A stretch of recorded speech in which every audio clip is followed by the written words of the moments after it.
Assalamualaikum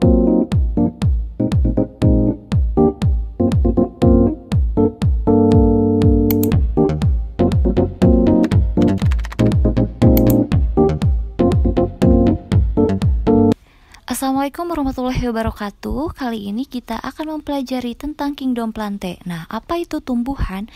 Tumbuhan adalah makhluk hidup yang bisa membuat makanannya sendiri, sehingga dia itu bersifat autotrof. Nah, tumbuhan memiliki klorofil atau disebut juga dengan zat hijau daun, sehingga dia bisa melakukan fotosintesis. Oke, selanjutnya penggolongan tumbuhan. Tumbuhan digolongkan menjadi beberapa kelompok atau golongan, yaitu dilihat dari berbagai macam aspek. Di antaranya, satu berdasarkan ada tidaknya bunga, yang kedua berdasarkan penampakan tumbuhan, yang ketiga berdasarkan siklus hidup, yang keempat berdasarkan cara hidupnya, dan yang terakhir adalah berdasarkan habitat atau tempat tinggalnya.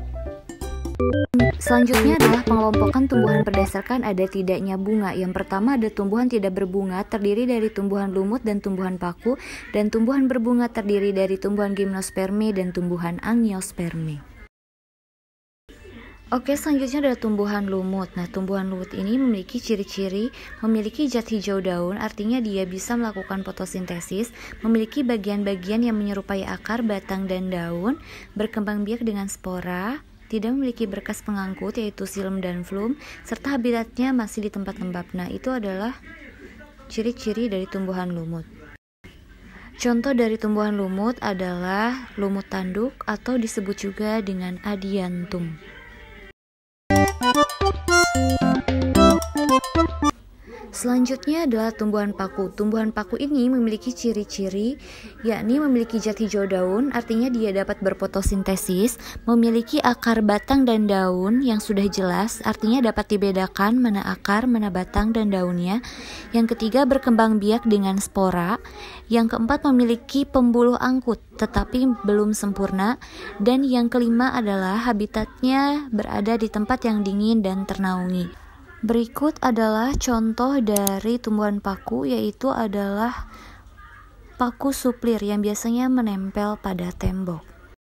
Oke, selanjutnya ada tumbuhan berbunga. Nah, tumbuhan berbunga ini terdiri dari tumbuhan gimnosperme, contohnya adalah pohon sikas rumpi. Dan yang kedua yaitu ada tumbuhan angiosperme, contohnya adalah buah mangga dan padi.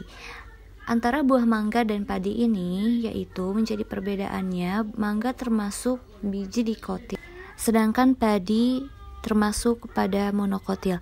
Perbedaan dikotil dan monokotil yaitu terletak pada keping biji. Untuk dikotil sendiri yaitu berkeping 2, sedangkan monokotil berkeping 1. Selanjutnya persamaan antara tumbuhan gimnosperme dan angiosperme yaitu sama-sama menghasilkan biji, akan tetapi yang menjadi perbedaannya, tumbuhan gimnosperme tidak menghasilkan buah, sedangkan tumbuhan angiosperme menghasilkan buah. Selanjutnya yaitu pengelompokan berdasarkan penampakan tubuhnya. Nah, tumbuhan terdiri dari 3, yaitu ada herba, ada semak, dan ada juga pohon. Pengelompokan berdasarkan siklus hidupnya dibagi menjadi 3 juga, yaitu ada anual, binual, dan perennial. Anual sendiri merupakan tumbuhan yang dapat melengkapi satu siklus hidupnya 1 tahun, binual 2 tahun, dan perennial tahunan, artinya beberapa tahun. Nah, berikut adalah contoh dari tumbuhan anual yaitu bunga matahari, lobak, contoh dari binual, dan pohon kelapa adalah contoh dari perennial. Nah, adapun pengelompokan berdasarkan cara hidupnya. Yang pertama yaitu ada sapropit, yang kedua parasit, dan yang ketiga epipit. Sapropit itu apa? Yaitu tumbuhan yang hidup dengan menguraikan organisme yang sudah mati. Sedangkan parasit yaitu tumbuhan yang hidup dengan cara mengambil makanan dari tubuh inangnya. Sedangkan epipit adalah tumbuhan yang menumpang pada tumbuhan lain tetapi tidak mengambil makanan dari inangnya. Oke, lanjut. pengelompokan berdasarkan habitatnya, tumbuhan dibagi menjadi 3, yaitu ada mesofit, hidrofit, sama xerofit. Nah, mesofit itu apa? Jadi tumbuhan yang hidup di tanah dengan kondisi air yang cukup, yaitu contohnya kebanyakan seperti tumbuhan herba dan pohon. Nah, yang kedua yaitu hidrofit. Hidrofit adalah tumbuhan yang tempat hidupnya di air, seperti halnya eceng gondok dan teratai.